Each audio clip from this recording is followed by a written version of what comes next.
No niin, rakkaat katsojat, tuli taas paketti postissa ja siellä on pari VHS ja tästä paketista maksoin sitten yhteensä, oliko se 245 € postikuluineen ja näytän teille mitä täältä sitten löytyy. 2 VHS tosiaan ja miksi ostin ja mihin hyllyyn ne kuuluu jne.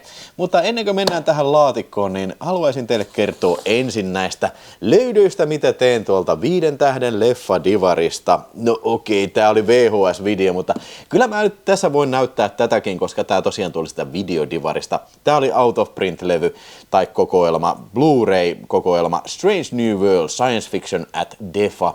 Tää oli Eurakan boksi ja tää oli semmonen boksi, minkä mä piti tilata kyllä. Ja sitten saatana kun en vaan jostain syystä tilannut sitä suoraan sitä Eurakalta ja sittenhän se myi loppuun saakeli. Ja sit mä ajattelin, että voi vitsi, kai mä sen löydän sit vielä leffadivarista ja kyllä sen löysin, mutta siinä sit aina joutuu maksamaan sen hieman kalliimman hinnan, että tästä maksoin sen 70, oliko se 79 sitten joo, mutta tässähän on semmoinen homma, että tässä on kuitenkin 4 elokuvaa sitten tässä ja mikä on DEFA, niin siis se on se Deutsche Film Akademie tai joku semmoinen, eli itä-saksalainen leffapulju, eli valtion rahoittama pulju silloin ja sosialistisia science fictioneita on tässä luvassa. Ja siis vitsi, jos muistaa ne, jotka oli vähän vanhempia, niin muistaa, että Yle Teema näytti joskus 2000-luvun puolivälissä, niin näytti sarjan näitä itä-saksalaisia elokuvia. Se tuli niitä länkkäreitä, sosialistisia länkkäreitä ja sitten myös sosialistisia science fiction elokuvia. Mä nauhoitin niitä siihen digiboksille ja mun mielestä ainakin 2 niistä leffoista tuli sieltä teemalta, mitä tässä boksissa on kyllä. Eli katsotaan nyt mitä täältä löytyy. Ensinnäkin tässä on meillä tää J-Card, mikä tässä on tää O-ring tai mitä helvetti paskaa ne on sitten, mutta täällä sisältä löytyy, tää on tämmönen tuhtipahvipaketti, mikä on aina kivaa koputella sitten. Niin sieltä löytyy semmonen ja sitten tietysti vihko, pitää olla vihko, kyllä, vihko. Täällä en ole lukenut tätä, mutta niin kun vois kuvitella, että tässä on helkkarin mielenkiintoista settiä kyllä Itä-Saksan skifistä ja avaruuselokuvista ja sosialistista skifistä yleensäkin kyllä. Ja sitten täällä on nämä itse leffat, eli tämä paketti alkaa tällä The Silent Starilla. Mun mielestä tämä ainakin tuli sieltä teemalta. Ja siis tämähän perustuu Stanislav Lemin kirjaan, se Kuoleman planeetta. Mä en millään muista, mikä se alkuperäinen nimi sitten on, tai englanninkielinen nimi, mutta sen mä oon lukenut jossain nuoruudessani kyllä. Ja, niin mä sitten odotin tosi innolla silloin, kun mä kuulin tästä, että semmoinen leffa on kuvattu Itä-Saksassa, mikä perustuu siihen. Oh shit. No silloin mä en nyt tiennyt mistään mitään, mä olin parikymppinen kloppi, mä en tiennyt mistään mitään, joka on osannut arvostaa tämmöistä niin kuin hidastemposta ja tunnelmaista tarinan kerrontaa. Mutta nyt kun kattelin tämän uudestaan, niin se oli hyvää settiä niin kuin tulevaisuudessa. Löydetään tämmöinen Siperiasta tämmöinen musta laatikko, tämmöinen osa avaruusalusta, joka on sitten tämä Tunguskan komeetta, mikä silloin räjähti 1900-luvun alussa, niin se on ollut itse asiassa avaruusalus ja siellä on semmoinen musta laatikko ja se pitää sisällään sitten kummallisen viestin ja sitten ne alkaa selvittelemään sitä yhdistynyt maailma, eli yhdistynyt iloinen sosialistinen maailma. Alkaa selvittää sitä ja saa selville, että se on Venuksesta se signaali. Ja sinne lähdetään tämmöinen niin kuin kansainvälinen joukko niin kuin eri puolilta maailmaa, niin lähetetään tutkimaan sitä ja ne havaitsee, että se on kuollut planeetta, koska ydinsota on tuhonnut sen.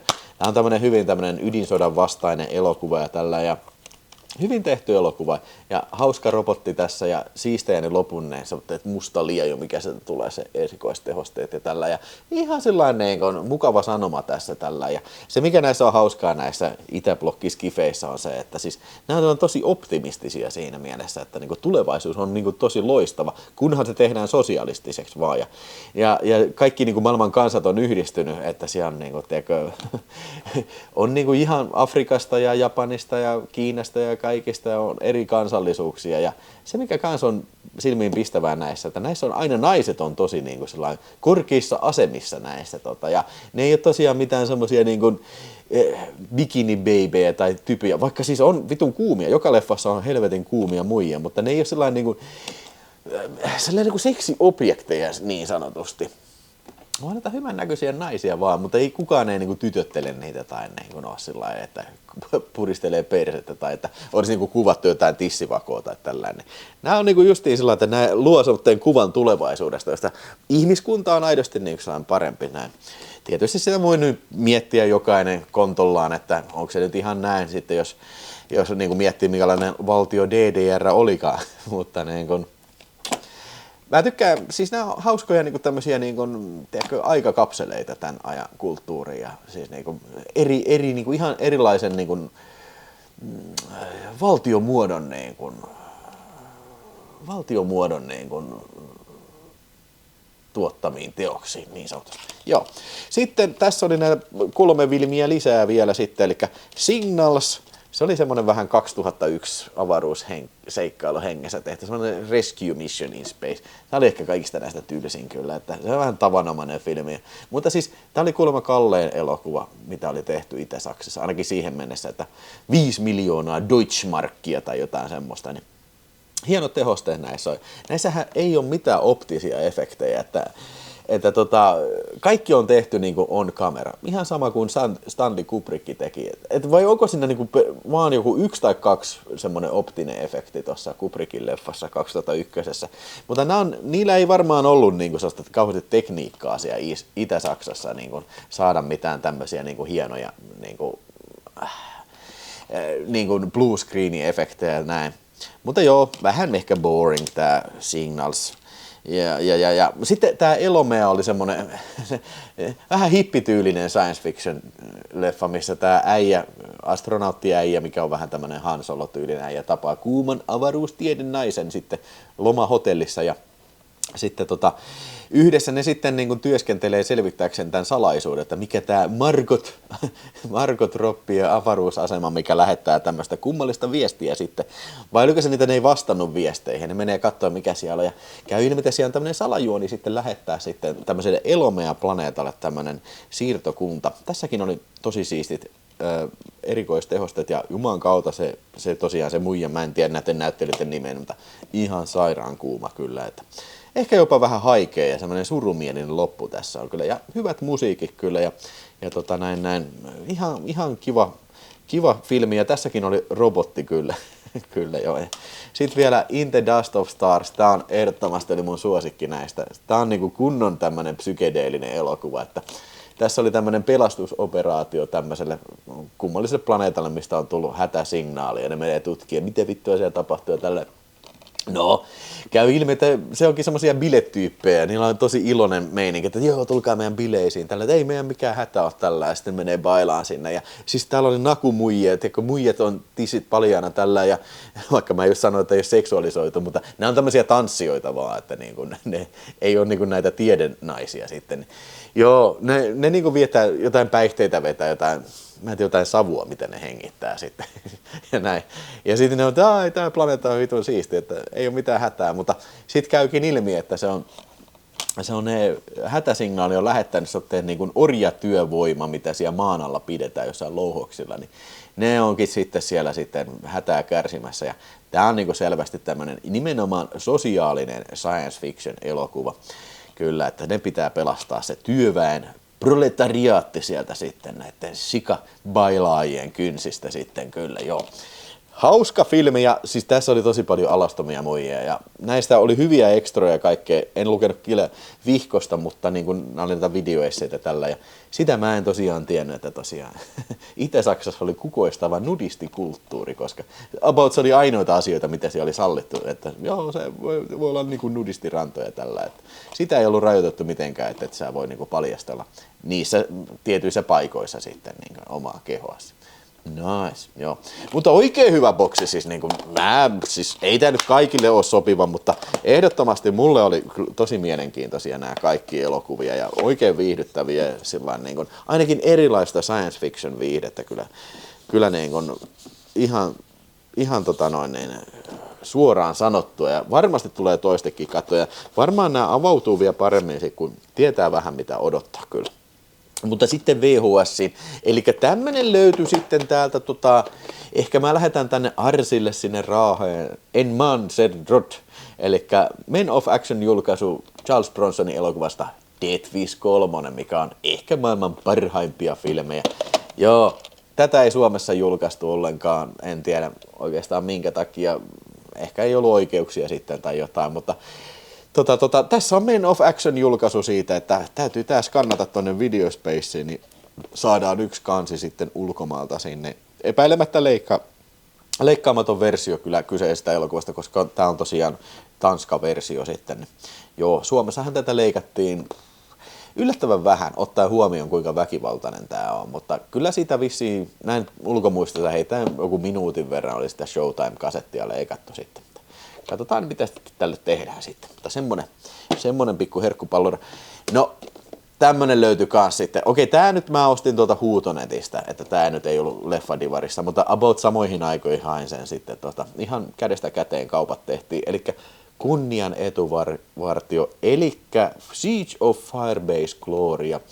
Raulin kanssa tehtiin tässä Raulin kanavalle video sitten, en mä muista, joskus keväällä tätä nauhoittaessa, niin kun se on se Vietnamin sotasarja. Ja tää on kyllä, täytyy sanoa, että tää on kyllä yksi parhaimmista tuntemattomista Vietnam sota-elokuvista. Mä oon ihan semmonen äijä kuin Brian Trenkard Smith, ja sehän on niinku australialainen tämmönen halpisleffojen asiantuntija sitten, ja tää on kyllä hyvin tehty, Filippiinellä kuvattu.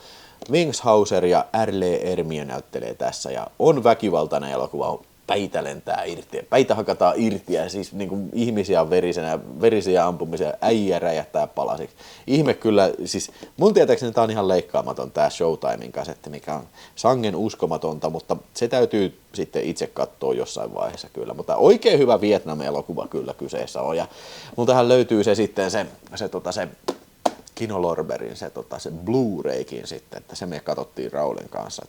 Mutta kyllä tämä hyllykama on ihan VHS-näkin. Ja ihan tällainen kuriositeetti, että näitä niin kuin, täytyy joskus tehdä videosarja, että niin kuin, raat Showtime sinikantiset versiot tai videot, että niin kuin, mihin sensuuri ei sitten niin kuin, koskenut näpeillään sitten. Niin, joo. Se pistetään siihen. Mutta nyt sitten tämä 245 Erkin paketti. Mitä täällä voi olla, Saamperi? Se on tullut tuolta tosiaan Kotkan suunnasta. Ja tämän ostin kyllä sit Huutonetistä. Tosin tämä toinen, mä tiedän, että täällä on 2 kasettia. Toisen sitten neuvoteltiin. En ottanut ihan listahinnalla. Sain sieltä muutaman kolikon tingattua sitten. Se oli ollut, oliko se alun perin 50 se, että sitä olisi ollut sitten niin kuin, lähemmäs 260, että jos en olisi tingannut siitä, mutta sain sitten neuvoteltua tosiaan 245 posteineen tämän sitten, mutta mitä nyt täällä on, ja alkaako tää olemaan sitten viimeisiä VHS-iä, mitä pitää hankkia tänä vuonna. Että semmoisella kavietilla otetaan tää. No aukees nyt perkele. Jenni Vartiainen. Oho, ei, kukas? Onko tää Jenni Vartiainen myynyt meikäläiselle tätä? Ei taida olla. Mutta sitten otetaan täältä. Yes. Nää on aina hyvin pakattu kyllä. Ja nyt täytyy tutustua tähän. Joo, oi, tää oli pakko hommata kyllä. Nyt pitää peittää YouTubeen varten. Sexier than sex. Himokkaan rajua menua. Showcenter Oy, Kaisaniemen katu 1C00100 Helsinki. Väri, tunti 20 minuuttia, 10%. Mitä toi tarkoittaa? 10% seisokki vai mitä? Se on varmaan 10% niin kuin siis se elokuvavero sitten. Sens 81805. 850, niin siis onko tää joku sensuuritiedot siinä sitten? Mies pääosassa Jörn Donner. Tää on ymmärtääkseni siis joku English Film Company present, Sexier than sex, niin tää on joku niin kuin, siis englantilainen pihmo seksi elokuva kyllä, ja jostain syystä Jörn Donneri näyttelee tässä. Tähän on oikein maahantuoja sitten pistänyt tuohon, että mies pääosassa Jörn Donner. Jörni pääsee vähän jörnimään sitten tässä elokuvassa. Näytetään sitä todella askeettinen takakansi vielä sitten sinne. Mutta joo, siis sexier than sex, niin oli pakko hommata kyllä niin kuin aivan taatusti. Siinä on kasettia. Mä en tiedä, onko mulla mitään muita näitä Show Center Oyn kasetteja, mutta niin kuin nyt on. Sexier than sex. Saas nä. Mä en tiedä, tuleeko tätä ikinä katsottua, mutta ainakin hyvältä se näyttää hyllyssä. Ja kansi on ihan hauska ja takakansi justiin. Mä tykkään siitä, että siinä lukee vaan yksi lause. Himokkaan rajua menoa. That's it. Vittu, ei se tarvitse mitään muuta tästä tietää kuin, että maan kautta se on niinku sexier than sex ja himokkaan rajua menoa. Mä pistän sen tänne taakse, ettei ei YouTube-pollari huomaa sitä, se pilkottaa sieltä sitten. Kerro ihmeessä kommentteihin, oletko sinä nähnyt Sexier than Sex-elokuva ja oliko se sitä, mitä nimi antaa ymmärtää? Sexier than Sex.